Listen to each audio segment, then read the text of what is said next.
नमस्कार, good morning सर्वांना. Vidyaranya PC चॅनलमध्ये तुमचं सर्वांचं स्वागत आहे. झालं का छान नाश्ता? आमचा तर नाही झाला, आता करतोय.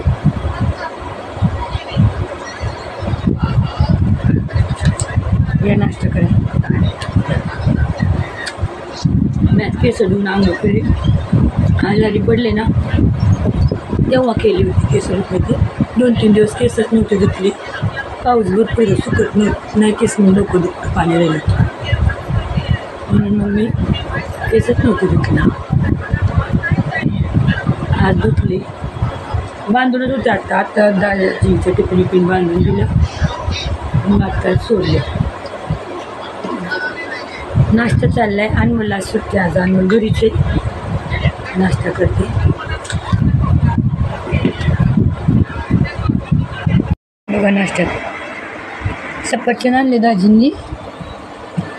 ॲप्पल, थोडं ॲप्पल म्हणतात मी सफरचंद रात्री आणलेले छान आहेत. रात्री दाजींनी आणले पण सांगायचंच विसरले बॅगीमध्ये सफरचंद म्हणजे तो आजारी ना म्हणून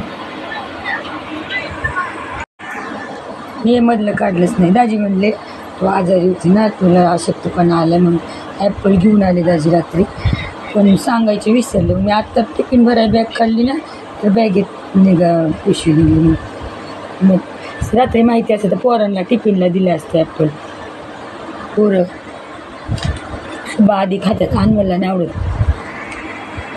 आणि मी नाश्त्याला बघा मूग डाळ चपाती, मूग डाळ आणि चपाती केली. मूग डाळ करत नाही कधी मी, पोरांना लय आवडते. पोरं तर ती डाळ केली ना, सुकी डाळ कांदा 2-3 चपात्या खातात, पण दाजींना आवडत नाही म्हणून मी करतच नाही. पण आज दाजींना चणे भिजाय घालायचे होते, रात्री विसरलीच मी घालायची. काढून ठेवला पुडा, विसरलीच रात्री. मग भाजीला म्हणलं काय देऊ, पालेभाज्या तर काहीच नव्हते घरामध्ये, म्हणून म्हणलं दाजींना म्हणलं आजच्या दिवस डाळ नेऊन बघा, नाही आवडली तर मित्रांना द्या, मित्रांची भाजी घ्या, मित्र खात्याला म्हणलं आवडून. हसायला लागले दाजी.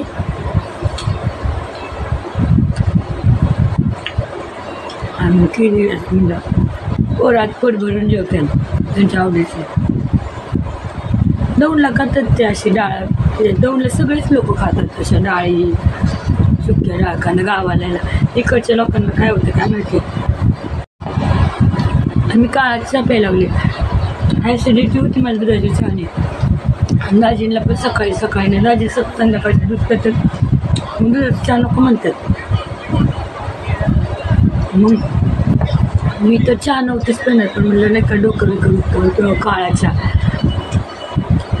अर्धा लिटर दूध तसंच तापवलं पडले. सकाळी आदित्यला पाजलं, अजून लय, पण मी नाही केलं दुधाचं. दाजींना पण नाही आवडत. दाजी म्हणतात मला नाश्ता बरं काळा चहाच आवडतो. नंतर पेतात 10-11 वाजता दुधाचं चहा. मग घरी असल्या आता ऑफिसला गेलं तिकडं बसावं तसंच पडलं. पहिलं नाश्ता भूकली लागली आणि म्हणलं दिलं मम्मी पण नसले करायला. आता देऊ ना मग या चपाती देऊ का.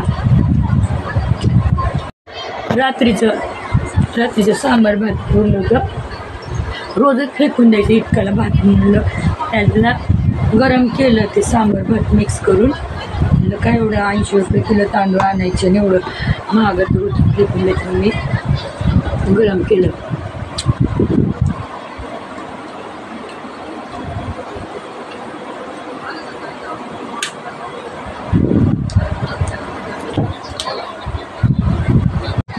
या नाश्ता करायला. आज सकाळी पाऊस होता, आता थोडा उघडला. उघडता दुपारी उघडतात काय बिघाडलं. मी शाळेत निघायला लय वाजली, आता 12 वाजले, 12-15 झाले. निघायला पाहिजे, उशीर झाला. आज पाऊस नाही तर जरा बरं वाटते. लय दमले आज, ऊन पडलं पण ऊन लागल्याने लय दमले. पोरांना जेवण पण नाही दिलं, ऊन पडले लगेच. पाणी पण नाही पिलं, पाय गोळ आले, सुद्धा लागलं, पडलीच. आवाज आहे ना तुझा, बोल. झालं का जेवण मग सर्वांचं? मला पण जेवायचं. झोपलं तर पोरं काय झोपू देतात काय. पडले होते जरा. अनमोल म्हणला बुक दे मम्मी बुक दे. हे मग ती बुक मॅक्स त्याला शोधून दिली. मग त्याच्या 11वीचे पोरांचे बारकाल्यांचे बुका होत्या. ह्याच्या टेक्स्ट बुक होत्या हिच्या 5वीच्या त्याच्या 8वीच्या. मग त्या मी विकल्या नव्हत्या. म्हणलं कुणाला तर देतं येईल. पण यावर्षी बुकच चेंज झाल्या. गेल्या वर्षी कसं पार्ट 1 पार्ट 2 होते ना. मग ते म्हणलं देता येईल कुणाला. तर ह्या वर्षी तर परत ते बंद झालं. परत सगळ्या बुका प्रत्येक विषयाच्या वेगवेगळ्या निघाल्यात. म्हणून मग त्या बुका मी आता काही देता येणार नाही कुणाला. मी ठेवलं होतं द्यायला. माहीत झालं ना तर शाळा चालू झाल्या की बुक परत आल्यात तसल्या. मग ह्या काय उपयोग नाही. ठेवल्या विकता काढता तर 2 महिने होऊन गेले. आत्ताशी काढले. मी विकले तर रद्दीमध्ये काढून ठेवले विकले. आता 3-3:30 झाले. आता जरा नाही इकडे तिकडे केलं की जरा नाश्त्याचा टाईम. मी आरोहीला नाही दाखवणार कारण आरोहीला कॉपीराईट आली ती लाईव्हला आमच्या. तिला दाखवली तर मी फक्त तिचं ते क्राफ्टिंग करते. हात काढा आरोही तू येऊच नको बाई व्हिडिओमध्ये. आणि ना कंपास काढून ठेवले बघा. डोरेमोन कसं भारी कंपास उचल ग. तिला टेबल मागवलं आहे माझ्या बहिणीने बघा ऑनलाईन. छान आहे ना ते. पाकिट बी उचल बाय. इथं हे बघा फोन ठेवायला आहे. इथं किचपेन काढून ठेवलं. त्याचा ड्रॉइंग पेन्सिल कलर काढून ठेवलेत. डोरेमोन बघ किती छान आहे टेबलवर. मस्त आहे डोरेमोनचं. तिला ते बार्बीचा पाहिजे होतं पण हाच आला डोरेमोनचा. आता ती ड्रॉइंग करणार आहे बघा. स्केच पेन पेन्सिल कलर काढून ठेवलेत. मस्त ड्रॉइंग करते हवे. व्हिडिओ कसा वाटला नक्की सांगा कमेंटमध्ये. आणि व्हिडिओ आवडल्यास नक्की लाईक शेअर करा. आणि जास्तीत जास्त शेअर करा प्लीज. व्हिडिओ बघा आमचे स्किप करू नका. बाय. भेटूया पुढच्या व्हिडिओमध्ये.